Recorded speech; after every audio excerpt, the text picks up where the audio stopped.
Chan Xian, Asia Chanel. Le fléau poupée sexuelle prend de l'ampleur chaque jour, sans oublier aussi les dégâts qui l'accompagneraient dans sa progression. Nous sommes arrivés à un stade comme si aux côtés des guerres, des pandémies et la famine ne manquait que ça pour vivre le Shoah. Gilles Wilfried Lumangu, quel conseil donneriez vous aux femmes victimes de ce complot ou trahison et celles qui ne le sont pas encore? Alors, le conseil à donner aux femmes, déjà, on va dire, les femmes qui sont victimes de ce complot, des femmes qui ont vu leur espace de maison, croyant être aménagé pour faire l'extension d'un dressing ou encore d'une salle de fitness, ou encore l'homme est allé quelque part dans des maisons de ce service poupée sexuelle. Je vais leur dire, par cet acte, ils ont fini par comprendre réellement qui était leur homme.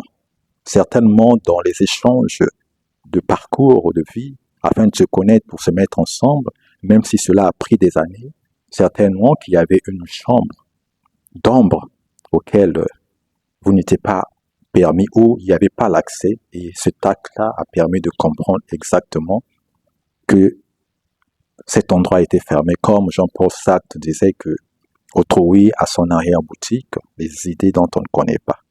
Ça permet de comprendre l'homme.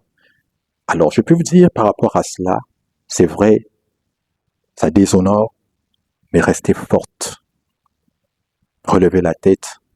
Certainement, si c'était un être humain, encore une femme comme rivale, cela devait être plus ou moins, mais un objet, alors que en vous, c'est une manière de vous rabaisser au niveau, on ne saurait que dire.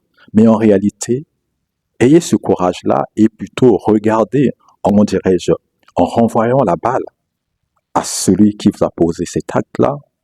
En réalité, la vraie personne à être rabaissée, c'est celui-là, perdant sa dignité.